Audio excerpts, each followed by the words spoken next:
mga ka-smile, good morning. Ayan, may mulberry tayo dito sa aking bakod.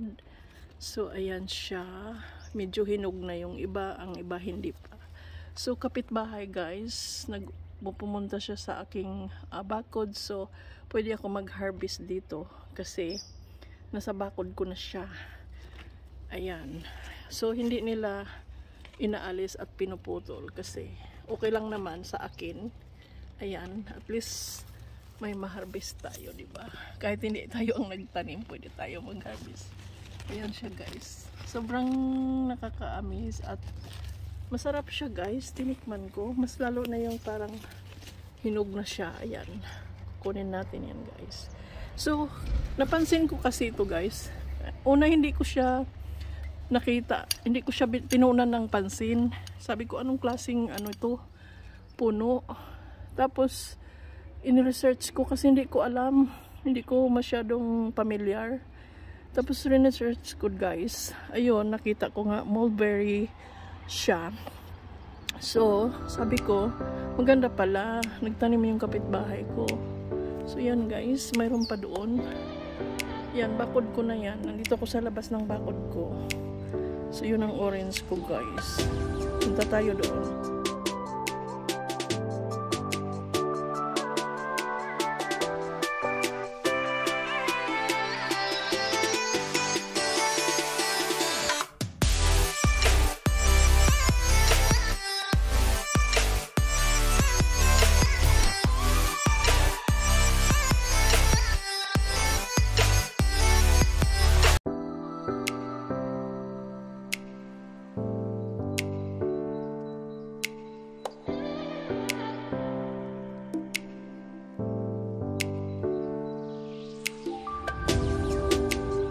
Guys, hinog na, so kunin natin yung hinog at marami pang iba guys.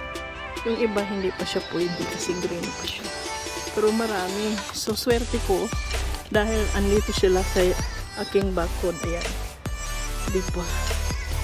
So yan guys, ang patakaran dito guys, kapag lumagpas na sa bakod at pumunta na sa iyo, pwede mo na siyang kunin. So hindi yan siya masama kahit hindi ka na magpaalam kasi nandito na siya sa bakod mo eh, lumagpas na. So ayun pa guys, yan. So akin na yan. So yung puno na sa likod sa kapitbahay ko, pero yung mga kapitbahay ko guys, mabait naman yan sila. I'm sure hindi nila ito pagkakait, kahit manghingi ako bibigay nila yan sa akin. So yan guys, kunin muna natin. Ayan, oh, hinog na siya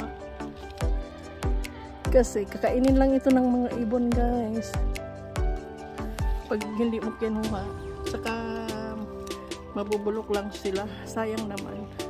So pakinabangan na natin. Yan siya guys, medyo masarap siya.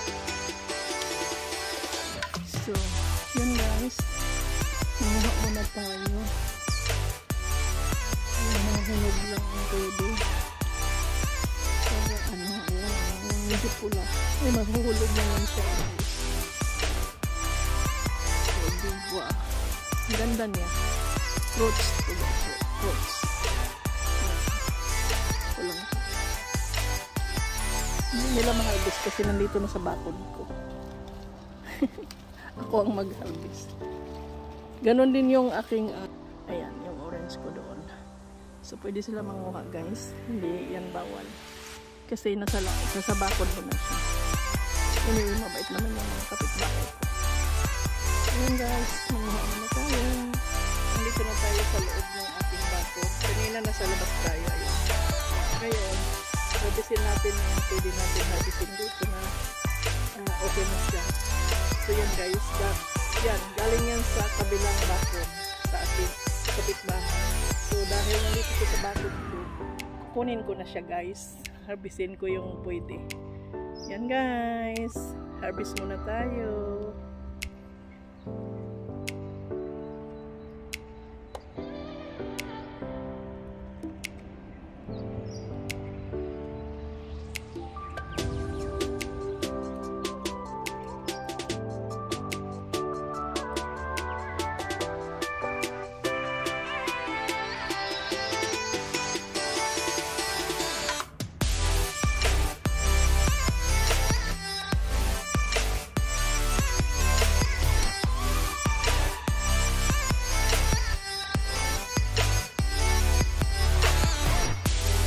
ayan na yung ating na-harvest na fruits ng kapitbahay at nag-over the bakod sa akin. Ayan.